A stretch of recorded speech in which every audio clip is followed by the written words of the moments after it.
नमस्ते गाइस, और आज की फाइट वीडियो में सबसे पहले बात करते हैं लाइटवेट चैंपियन इस्लाम महाचेव ने इस डिवीजन के टॉप 5 फाइटर्स को मैसेज सेंड किया है। तो ये जो टॉप 5 फाइटर्स हैं, जिधर अरमान सरूकियन, डस्टिन पोरियर, जस्टिन गेची और चार्ल्स ओलिवेरा हैं, इस्लाम महाचेव ने इन फाइटर्स के नाम लिए और एक ट्वीट किया जिधर उसने ये कहा कि ये सारे top 5 fighters are good, but जब तक वो इस डिवीजन में है, लाइटवेट बेल्ट को कोई नहीं ले सकता। तो ये काफी स्ट्रॉन्ग मैसेज था इस्लाम महाचेव का, और अभी तक इसको लेकर किसी भी फाइटर ने रिप्लाई बैक नहीं किया है। आज की नेक्स्ट 5 वीडियो में बात करते हैं वेल्टरवेट चैंपियन लियोन एडवर्ड्स ने क्या कहा कोबी कविंटन के बारे में, और अगर वो कोबी कविंटन को बीट कर देता है तो फिर लियोन ने ये भी रिवील किया कि वो नेक्स्ट स्टेप क्या लेने वाला है। तो कोबी कविंटन की बात करते हुए लियोन एडवर्ड्स को ये लगता है कि ये कोबी कविंटन का लास्ट टाइटल शॉट है। ये कविंटन का चौथा टाइटल शॉट है और कोबी कविंटन भी जानता है कि ये उसका लास्ट होगा। तो उन दोनों को काफी कुछ है प्रूव करने के लिए, बट वो अपने बारे में ये बोल सकता है कि वो पूरा फोकस है और वो डेफिनेटली कोबी कविंटन को बीट कर देगा। उसे ये समझ नहीं आ रहा कि कोबी कविंटन उसे कैसे बीट कर सकता है। वो एक्टिवली फाइट कर रहा है, वो एक यंग फाइटर है। वेरएस अगर कोबी कविंटन की बात करें तो कोई भी ऐसा फाइटर नहीं है जो 35 या फिर 36 ईयर से बिलो हो और उसको कोबी ने बीट किया हो। अगर कोबी कविंटन को जज कर रहे हैं उसकी विंस अगेंस्ट रॉबी लॉलर, हॉरे मास्टरडाल या फिर टायरॉन वुडली, तो जब उनकी फाइट होगी तो कोबी कविंटन को बहुत बड़ा शॉक लगेगा।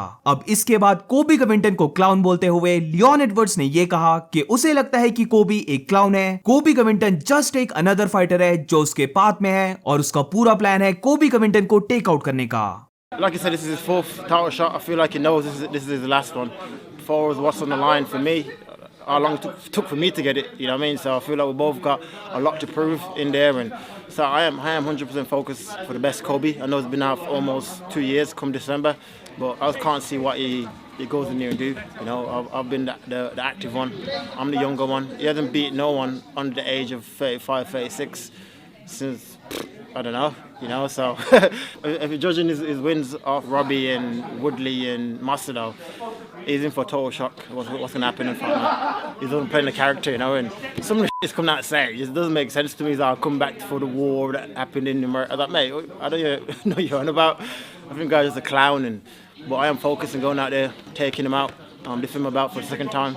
Just carrying on my journey. You just want another guy that's in my way, and I gotta go out and take him out. You know. For the main events go, I'm kind of used to being in this position, but I'm feeling good, feeling strong. So hopefully next year I can get 3 in. I'd love to move up, try and get that middleweight strap. You know. So why not dare to be great? You know. I've proved myself. I think my 10, 11th fight at welterweight, I've won in a row. You know, I think it's the longest win streak. So why not go and get a middleweight strap as well, you know?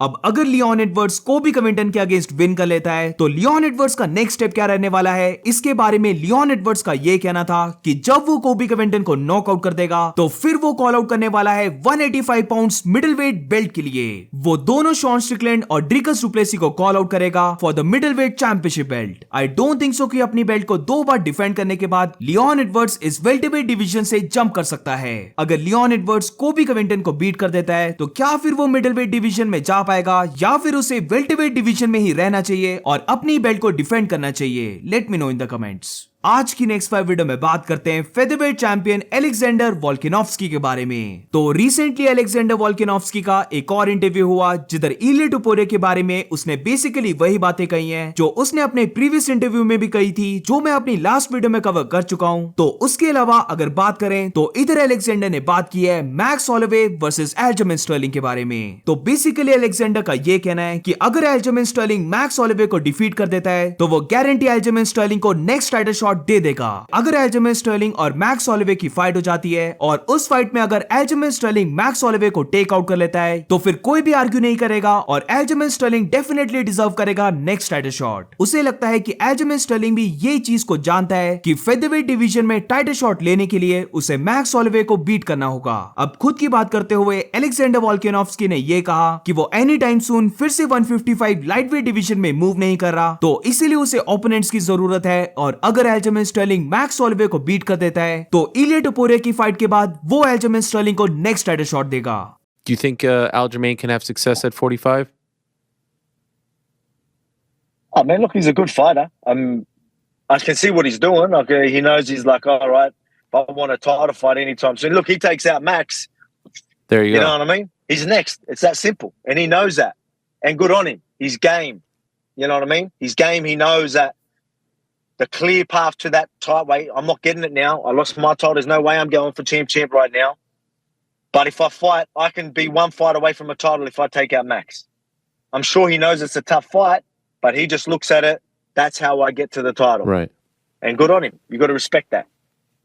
आज की next five video में बात करते हैं middleweight champion Shawn Strickland ने क्या कहा Ian Gary के बारे में। तो रिसेंटली शॉन स्ट्रिकलैंड ने एक वीडियो को पोस्ट किया जिधर उसने ये रिवील किया कि वो इयन गैरी के आमने सामने आ गया था। तो शॉन स्ट्रिकलैंड का ये कहना था तो वो कक इयन गैरी के फेस टू फेस आया और ये मोमेंट उसके लिए बहुत ऑकवर्ड थी। शॉन स्ट्रिकलैंड ने ये भी बताया कि उस टाइम पर इयन गैरी उसे काफी हार्ड वे से देख रहा था, बेसिकली उसे घूर रहा था, सिक्योरिटी भी इन्वॉल्व हो गई थी, बट वो खुद काफी ज्यादा हंस रहा था। वो इयन गैरी को ये बताना चाहता है कि वो उसको जरा भी हेट नहीं करता और उसे लगता है कि इयन गैरी एक विक्टिम है। वो इयन गैरी को हेट नहीं करता क्योंकि इयन गैरी को देखकर उसे हंसी आती है। इयन गैरी एक डम है क्योंकि वो अपने रिलेशन में फंस चुका है। बट इसके बाद इयन गैरी को वार्निंग सेंड करते हुए शॉन स्ट्रिकलैंड ने ये कहा कि अगर वो उसको हार्ड लुक दे रहा है और इस सिचुएशन के बारे में कुछ करना चाहता है तो वो उसको डीएम कर सकता है, वो उसे मैसेज सेंड कर सकता है और वो इस चीज को हैंडल कर सकते हैं। बेसिकली इधर शॉन स्ट्रिकलैंड यही कह रहा है कि अगर इयन गैरी को फाइट करनी है तो वो उसे डीएम कर सकता है और वो रेडी हो जाएगा इयन गैरी के साथ फाइट करने के लिए।